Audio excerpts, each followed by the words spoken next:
Bonjour et merci de nous retrouver pour une nouvelle édition du Journal de l'économie. 700 millions de dollars, ainsi s'élève le financement que la Guinée équatoriale entend obtenir du FMI.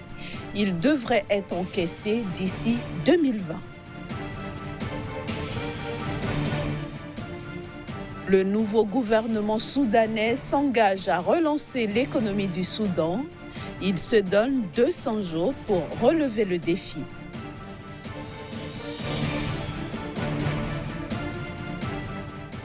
Enfin, le secteur des transactions financières via la téléphonie mobile semble perdre du souffle au Ghana.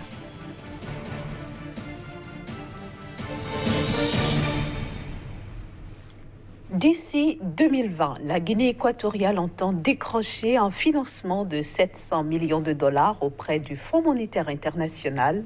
Les nouveaux pourparlers devraient être lancés dans le cadre d'un programme du FMI visant à mettre en place des réformes dans les 6 pays membres de la CEMAC, entendez Communauté économique et monétaire de l'Afrique centrale.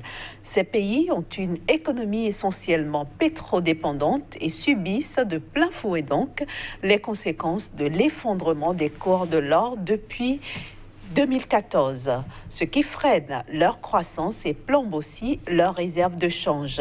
Pour décrocher le nouveau financement, Malabo compte s'appuyer sur les résultats obtenus grâce aux réformes mises en place depuis quelques années. Ces réformes devraient même amener le pays à enregistrer en 2019 son premier excédent budgétaire depuis 2014. Je le disais à l'instant, le nouveau gouvernement soudanais place son mandat sous le signe de la relance économique.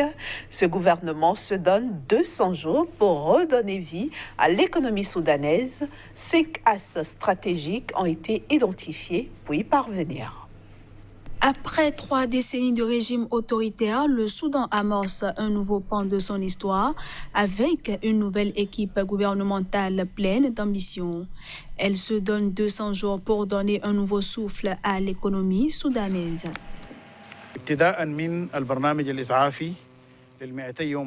Nous avons lancé un programme de 200 jours qui se concentre sur 5 points clés. Fondamentalement, il faut stabiliser complètement l'économie et réformer le budget afin d'augmenter la charge financière pour que nous puissions respecter nos engagements envers nos citoyens, améliorer leur bien-être social et investir dans la santé et l'éducation. La nouvelle équipe dirigeante du Soudan entend aussi miser sur des mesures de stabilisation des prix des produits de base, la lutte contre le chômage des jeunes, la transition de l'aide humanitaire au développement durable et le renforcement des capacités des institutions de gestion économique. Nous avons 3 ans de travail et d'efforts devant nous. Nous réaffirmons à notre peuple que nous sommes déterminés à conserver ce grand sacrifice en œuvrant à la réalisation de ces objectifs.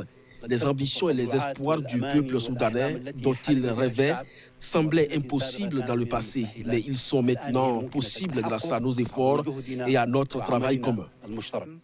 À terme, les nouvelles autorités soudanaises espèrent transformer la structure économique du pays, passant d'une économie fondée sur l'exportation des matières premières à une économie industrialisée. Un programme dont les fondations devraient être posées au cours des 2 dernières années de la transition.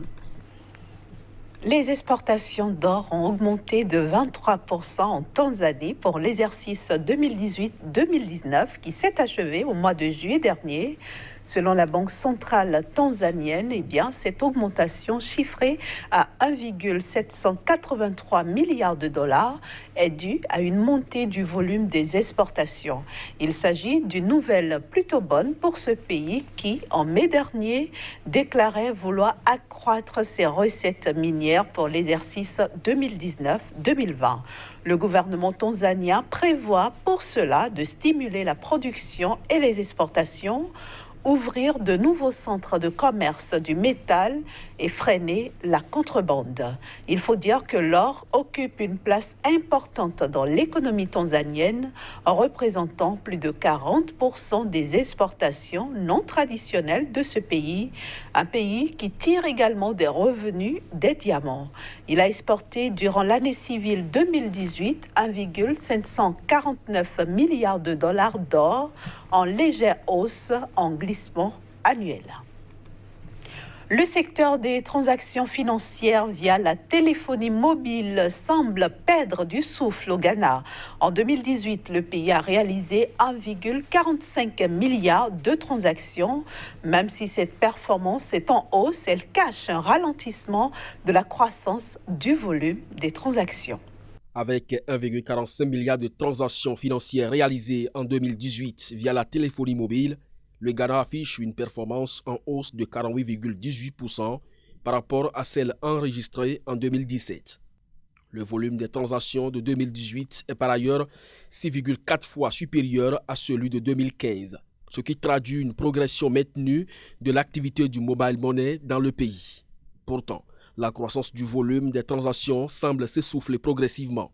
En 2016, la hausse des volumes était de 107% avant de chuter à 78,4% au terme de l'année 2017. De même, la croissance de la valeur des transactions est au ralenti. En effet, les 223,2 milliards de crédits ghanéens échangés par Mobile Money en 2018 représentent certes 6 fois le montant de 2015, mais la croissance de cette valeur est partie de 121,5% en 2016 avant de redescendre à 98,5% à fin 2017 et à 43,2% au cours de l'année 2018. Au total, 3 opérateurs de téléphonie se partagent le marché du mobile money au Ghana, un secteur présenté comme un futur relais de croissance pour les opérateurs de mobile en Afrique qui doivent faire face à une baisse des revenus des appels. Le secteur tire son avantage en termes de marché du fait que les téléphones sont devenus le moyen le plus rapide de connecter des Africains vivant dans les zones reculées à des plateformes et autres moyens de paiement. Une petite pause maintenant et on se retrouve pour la suite de ce journal de l'économie. Nous accueillons ainsi Kazmik Pedion, notre chroniqueur. Bienvenue à vous. Bonjour Vanessa. Aujourd'hui, vous nous emmenez au Kenya pour nous intéresser aux avantages que ce pays pourrait tirer de la zone de libre-échange continentale africaine.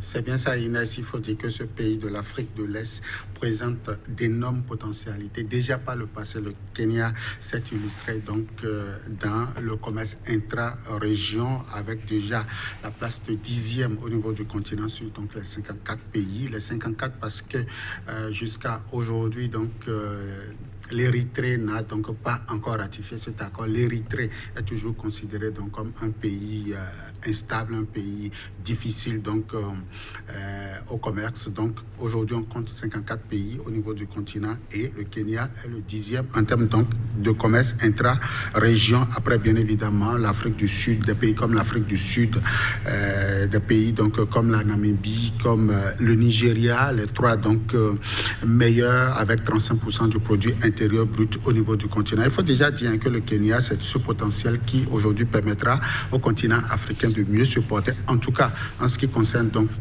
le taux de 60% donc du commerce intra-région fixé à l'horizon. Donc le Kenya aujourd'hui pourra beaucoup au niveau donc de cette assiette, mais le Kenya pourra aussi consommer beaucoup des autres pays. Pourquoi pas pour véritablement afficher une très belle perspective économique pour les 10 voire les 20 prochaines années. Alors, quels sont les produits que le Kenya va positionner sur ce marché commun africain? Alors, lorsqu'on parle du Kenya, il faut déjà dire que c'est l'innovation, les technologies de l'information, de la communication, le numérique, donc au niveau du Kenya, représente environ 50% donc, de l'économie. On parle du service, de l'économie de service, avec 50% du produit intérieur brut, soit un produit intérieur brut nominal de l'ordre de 115 milliards de dollars en 2017. Vous voyez que c'est un véritable potentiel que ce pays présente. Déjà, déjà, quand on parle du Kenya, il faut également dire que c'est ce qu'il convient aujourd'hui d'appeler le mobile money, où le pays a expérimenté, a découvert donc cette solution facile à la monnaie électronique, a donc tropicalisé un service joignant donc le numérique aux finances, qui aujourd'hui a fait son petit bonhomme de chemin, et même des pays européens ont copié le modèle et sont en train donc de l'expérimenter. Quand on parle aussi du Kenya, c'est le transport, c'est le service donc transport, c'est aussi la médecine, combiné toujours donc avec les innovations au niveau donc des TIC. Quand on parle enfin du Kenya, c'est les deux autres secteurs, c'est-à-dire donc le secteur primaire, notamment au niveau du sous-secteur agriculture, où 30% du produit intérieur brut est donc issu de ce sous-secteur, et ce sous-secteur emploie 2/3 donc de la population active au niveau de ce pays-là. Et tout ceci, on retrouve donc le secteur tertiaire avec seulement 20% du produit intérieur brut. Tout ceci permet aujourd'hui de classer le Kenya comme le potentiel, donc le jackpot donc de l'économie intra-région, et pourquoi pas celui-là qui donc tirera bon profit donc de la ZLECAf, la zone de libre-échange continentale. Kazmi Kwejo, la question du chômage des jeunes est encore cruciale au Kenya. Alors, est-ce que ce marché commun africain va contribuer à résoudre ce problème?